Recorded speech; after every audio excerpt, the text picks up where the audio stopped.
जिसको सतगुरु की पहचान हो गई, वैसे तो सभी कहेंगे कि हमें सतगुरु की पहचान हो चुकी है, हम संत रामपाल जी से उपदेश प्राप्त हैं, हम अन्य कोई पूजा पाठ नहीं करते, हम उनके नियम भी निभाते हैं, 3 समय की आरती भी कर रहे हैं, संत रामपाल जी का ज्ञान प्रचार भी कर रहे हैं, हमें तो सतगुरु की पहचान हो चुकी है। नहीं, असल में सतगुरु कौन है और कैसे सतगुरु की पहचान होती है?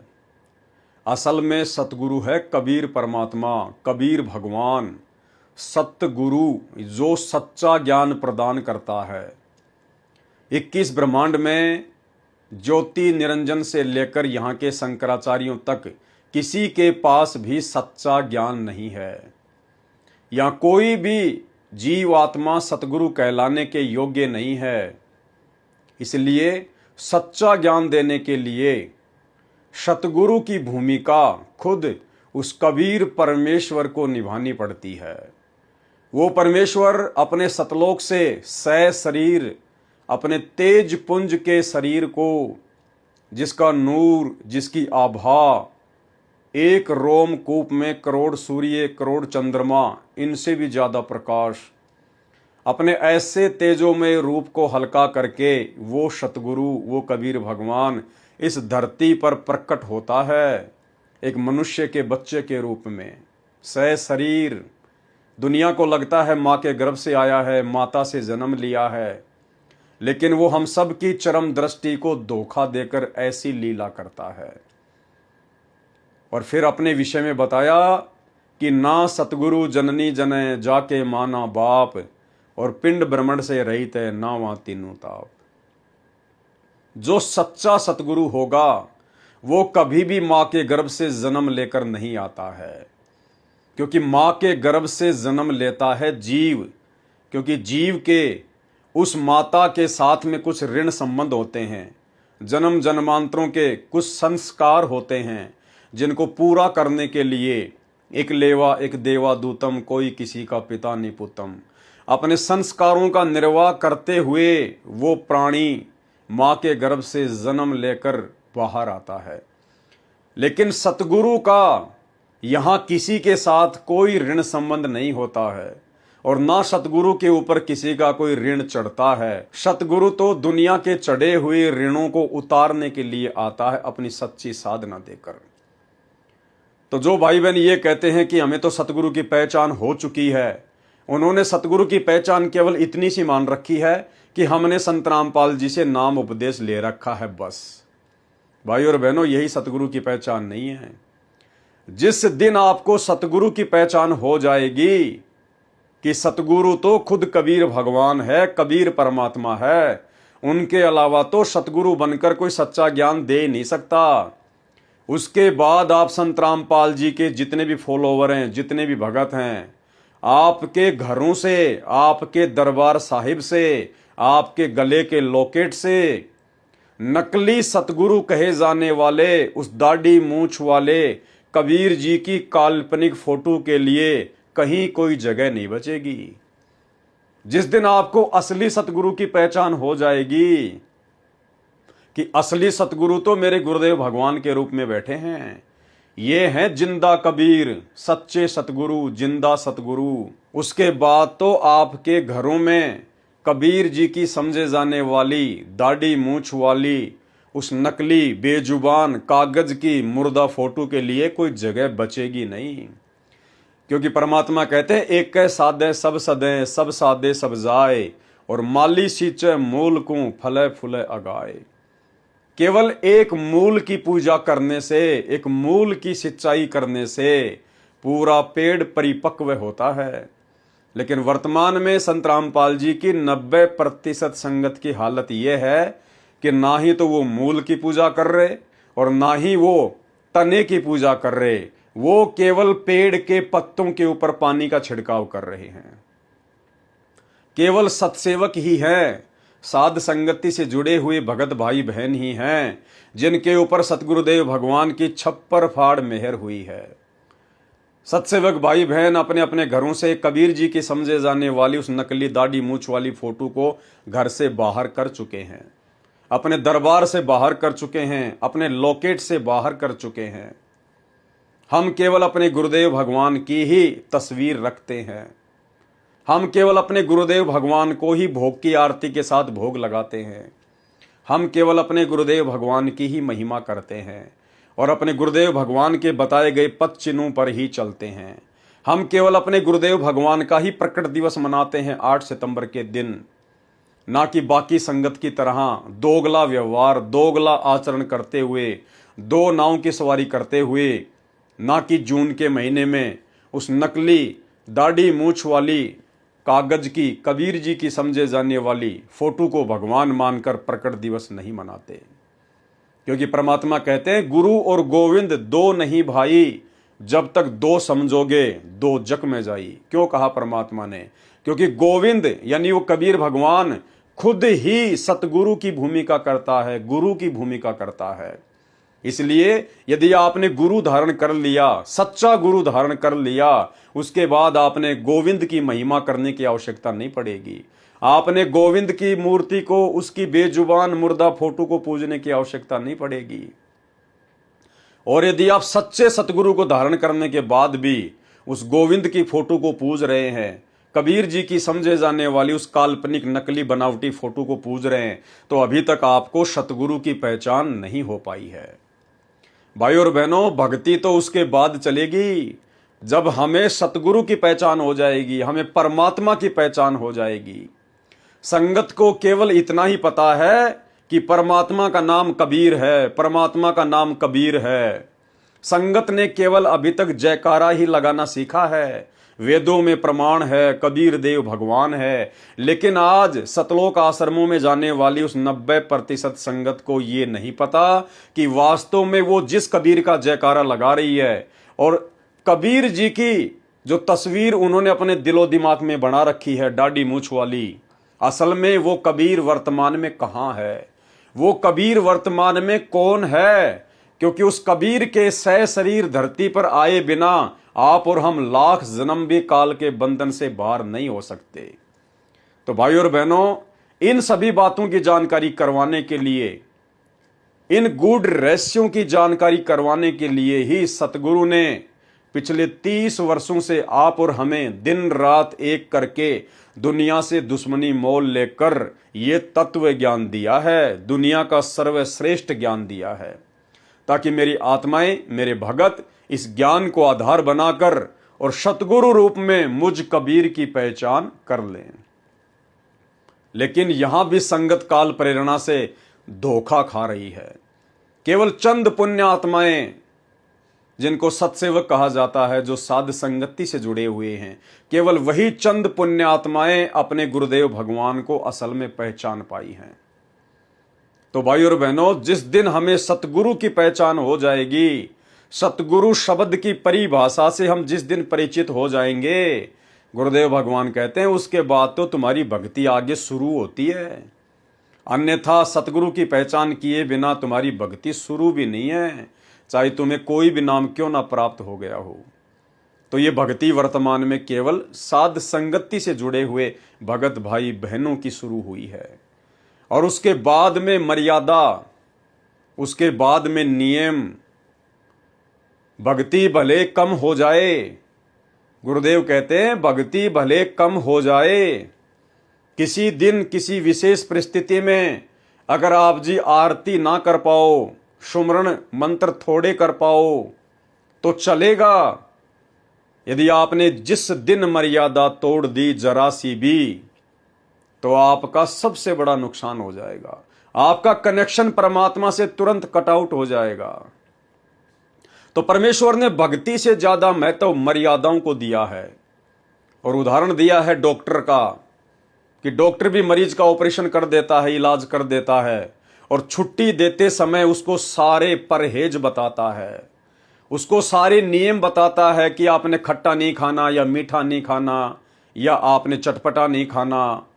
और डॉक्टर भी यही कहता कि भैया गोली दवाई भले ही भूलवश एक टाइम यदि कम खा लोगे तो चलेगा, यदि मर्यादा तोड़ दी और खट्टा मीठा खा लिया तो कोई फायदा नहीं होगा ये दवाइयां खाने का, ये भक्ति करने का। तो भाई और बहनों, मर्यादाओं का भक्ति मार्ग में इतना विशेष महत्व है, और ये मर्यादाएं बिना सतगुरु की विशेष रजा के, बिना सतगुरु के विशेष आशीर्वाद के ये प्राणी निभा नहीं सकता है। और सतगुरु का विशेष आशीर्वाद उसी समय प्राप्त होगा जब हम सतगुरु की पहचान कर लेंगे, और सतगुरु की पहचान सतगुरु की विशेष वीआईपी रजा के बिना संभव नहीं है। तो भाई और बहनों, ये आप और हम साथ संगति से जुड़े हुए भाई बहनों का कोई विशेष सौभाग्य है, कोई पिछले जन्मों का विशेष कोई वो कर्म है जो परमेश्वर ने आज अपनी करोड़ों की संगत में से हम चंद पुण्य आत्माओं के ऊपर इतनी बड़ी रजा बख्शी है। आप और हम भाई बहनों ने परमात्मा की इस रजा को इसी प्रकार से बरकरार रखना है, बना के रखना है। अगर इसी मनुष्य जन्म में और इसी कलयुग की बिचली पीढ़ी में सतगुरु रामपाल जी भगवान के धरती पर प्रकट रहते सहते यदि अपना आत्म कल्याण करवाना है तो देखो, सतगुरु किसी को कुछ नहीं कहेगा। सतगुरु ने सृष्टि रचना के माध्यम से क्लियर कर दिया है, सतगुरु ने अपने सत्संगों में सब कुछ क्लियर कर दिया है कि भैया मेरा तो इस काल के साथ में एग्रीमेंट है, अनुबंध है। काल ने कहा था परमात्मा, आप जबरदस्ती किसी को सतलोक लेकर मत जाना, क्योंकि काल को पता था, वो डरता है कि ये समर्थ भगवान है, ये चाहे तो एक सेकंड में यहां से सबको लेकर जा सकता है। जिस प्रकार इसने सतलोक से दुर्गा के अंतःकरण में सूक्ष्म रूप में समस्त आत्माओं को यहां पर भेज दिया था, तो उसने कहा था कि हे समर्थ भगवान, मेरी एक विनती है आपसे, मेरी अर्ज है, आप बाई फोर्स जबरदस्ती किसी भी आत्मा को सतलोक लेकर मत जाना। आप केवल अपना ज्ञान समझाना, अपनी मर्यादा बताना, अपने नियम बताना, अच्छे बुरे कर्मों की जानकारी देना। जो आपके नियम मर्यादाओं में रहकर आपकी भक्ति करे वो आपका, बाकी को आप मेरे लिए छोड़ देना। तो परमात्मा ने कहा था तथास्तु, ऐसा ही होगा। भाई जो मेरे नियम में नहीं रहेगा, जो मुझे परमात्मा नहीं मानेगा, जो मुझे अलग और परमात्मा किसी और को मानेगा, जब मैं गुरु रूप में जाऊंगा तो मुझे तो केवल अपना गुरु मानेगा और परमात्मा किसी और को मानेगा। तो ऐसी आत्माओं को भला मैं सतलोक में ले जाकर क्या करूंगा? ऐसे आधे अधूरे तो ये सतलोक में ना पड़े थे पहले, इसीलिए तो यहां पर तेरे साथ में धक्के मारने पड़े। तो भाई और बहनों, मर्यादाओं का हमने विशेष तौर पर ध्यान रखना है। सतगुरु जबरदस्ती नहीं करेगा। एक सत्संग में गुरुदेव ने कागभूषण के पहले वाले जन्मों की जानकारी देते हुए बताया था कि एक बार अवंतिका नगरी में काल पड़ गया था और कागभूषण उस नगरी को छोड़कर किसी दूसरे नगर में चला गया जहां पर काल का प्रभाव नहीं था। वो एक मंदिर में एक पुजारी के पास में रहने लगा। पुजारी उसे अपने बेटे की तरह रखने लगा। पुजारी शिव जी का भगत था और पुजारी ने कहा कि बेटा दीक्षा ले ले, भक्ति कर, दीक्षा ले ले, भक्ति कर, मनुष्य जन्म बड़ा दुर्लभ है। लेकिन कागभूषण को ये बातें समझ में नहीं आई और काफी समय पंडित जी के साथ में रहते सहते उसको काफी कुछ कथाएं याद हो गई जो श्रोताओं को पंडित जी की गैर हाजिरी में सुनाता था। कागभूषण युवा था, सुरीली आवाज थी, पंडित जी से भी अच्छा गा गा के श्रोताओं को सुनाया करता था और श्रोता उसकी प्रशंसा किया करते थे कि वाह भाई वाह, आपने तो गुरुजी को भी फेल कर दिया। कागभूषण में काल ने हवा भर दी। एक दिन उसने अपने गुरुजी का सम्मान नहीं किया। गुरुजी जब आए तो कागभूषण अपने प्रशंसकों के बीच में बैठा रहा, गुरुजी का आदर सत्कार खड़ा होकर नहीं किया। उसी समय शिव भगवान ने आकाशवाणी की कि हे दुष्ट आत्मा, तू अपने गुरुजी का आदर सत्कार नहीं कर सकता, मेरे लोक में आके तू क्या करेगा? यही बकवाद तू यहां करेगा? तुझे श्राप देता हूं, 1 लाख वर्ष तक तुझे नरक भोगना पड़ेगा। पंडित जी ने जब आकाशवाणी सुनी तो पंडित जी ने शिव भगवान से प्रार्थना की और उस समय गुरुदेव ने बताया कि पंडित जी को इस बात का नहीं पता था। पंडित जी तो अपनी धुन में मस्त था, वो तो अपनी शिव जी की पूजा पाठ करने के लिए आश्रम में आया था। उसने ध्यान नहीं दिया कि कागभूषण कहां बैठा है, क्या चल रहा है, क्या नहीं चल रहा है। और फिर गुरुदेव भगवान ने बताया कि ठीक इसी प्रकार संतों का काम केवल इतना ही होता है, ज्ञान देना, भले बुरे की जानकारी बताना। उसके बाद अगर कोई बकवाद करेगा तो बकवाद जैसा फल मिलेगा और यदि कोई अच्छे कर्म करेगा तो अच्छे फल मिलेंगे। यानी गुरु फिर किसी का जिम्मेदार नहीं है, गुरु किसी का ठेकेदार नहीं है। गुरु ने केवल अपना ज्ञान बताना है, गुरु ने अच्छे भले कर्मों की जानकारी देनी है। तो ठीक इसी प्रकार सतगुरु रामपाल जी भगवान ने आके हमें हर प्रकार से अध्यात्म के विषय में माइनस पॉइंट क्या है, प्लस पॉइंट क्या है, मर्यादा क्या है, मार कहाँ खाओगे, कहाँ तुम बचोगे, सारी जानकारी उन्होंने हमें दे दी है, कंप्लीट कोर्स। अब उसके बाद जो जैसा करेगा भाई वो वैसा ही फल प्राप्त करेगा। सतगुरु पिछले 10 साल से हिसार की जेल में जाके बैठा हुआ है। सतगुरु किसी का ठेकेदार नहीं है। सतगुरु केवल उसके साथ में है जो सतगुरु का है, जो सतगुरु के वचन में रह के भक्ति करता है, जो सतगुरु की मर्यादा में रह के भक्ति करता है, जो सतगुरु से डरकर भक्ति करता है, 84 लाख योनियों के महाकष्ट को याद करके जो भक्ति करता है, जो मर्यादा तोड़ने से डरता है, सतगुरु फिर उसका रक्षक है शब्द रूप में पल पल। तो सुनिए ये छोटा सा सत्संग जिसमें परमात्मा ने स्पष्ट कर दिया कि उस पंडित ने ध्यान नहीं दिया कि क्या चल रहा है यहां पर। संतों का काम है ज्ञान देना। जो बकवाद करेगा उसको वैसा ही फल मिलेगा और जो अच्छे कर्म करेगा उसको वैसा ही फल मिलेगा। सुनिए। एक दिन श्रोता बैठे थे गुरुजी आगे अपने घर से मंदिर में पूजा करने के लिए, तो मैंने अभिमान इतना हो गया, मैंने खड़ा होकर दर्शन नहीं किया गुरुजी के, और बैठे बैठे दर्शन कर लिए। प्रणाम करते हुए भी शर्म आई कि स्रोत मेरे चेले चपटे के कहेंगे गुरुजी, मतलब अपने आप मान लेता है ये नकम्मी वस्तु को। अब उस गुरुजी ने नहीं ध्यान किया, वो तो अपनी धुन में था, अंदर जाकर जिसी पूजा करता था शिव जी भगवान की करने लग गया, और वो कागभूषण बैठा था, उठा नहीं। तब आकाशवाणी की भगवान शंकर जी ने कि ए नीच आत्मा कागभूषण, तुझे 1 लाख वर्ष तक नरक में डाला जाता है, चल नरक के अंदर। ये आवाज आकाशवाणी सुन ली उस गुरुजी ने। पंडित जी ने कहा कि बेटा तूने क्या गलती करती, भगवान क्यों तेरे से नाराज हो गया। गुरुजी को पता नहीं कि ये ऐसे बैठा रहा, अंडी पाक रहा था। वो तो साधु संत थे, उन्होंने ज्ञान देना था, वो दे दिया। को बकवाद करे तो बकवाद का फल मिल जाएगा, और उसके ऊपर उस नियमों पर चलेगा तो उसको मालिक अच्छा फल दे देगा। वो तो साधु संत थे, उन्होंने ज्ञान देना था, वो दे दिया। को बकवाद करे तो बकवाद का फल मिल जाएगा, और उसके ऊपर उस नियमों पर चलेगा तो उसको मालिक अच्छा फल दे देगा। और कहा आजा बेटा माफी मांग, भगवान तो है। हाथ जोड़ के आप भी खड़े हैं और अपने शिष्य को भी कह रहा बेटा माफी मांग, भगवान तो है। इसके अलावा भाई और बहनों, परमात्मा ने मर्यादाओं को लेकर और एक बात बताई है। परमेश्वर ने धम्मकीर्ति का उदाहरण दिया। धम्मकीर्ति क्या होते थे? पुराने समय में राजा महाराजाओं को जो हीरे की प्राप्ति करवाया करते थे पहाड़ों से, उनको धम्मकीर्ति कहा जाता है। उन लोगों में एक विशेष कॉमन सेंस होती थी। उनकी सुरती पहाड़ के अंदर जो हीरा होता था उससे कनेक्टेड हो जाती थी, और वो राजा लोगों को बता दिया करते थे कि अब हीरा इस दिशा में चल रहा है और इतनी देर में वहां पहुंच जाएगा, आप जी वहां पर खड्डा खुदवा दीजिए। राजा वहां पर मजदूरों को लगाकर खड्डा खुदवा दिया करता था, और जैसे ही हीरा अपनी विशेष गर्मी से पहाड़ को चीरता हुआ उस खड्डे तक पहुंचता था, आगे रास्ता ना मिलने के कारण खड्डे में गिर जाता था, राजा लोग उसको प्राप्त कर लिया करते थे।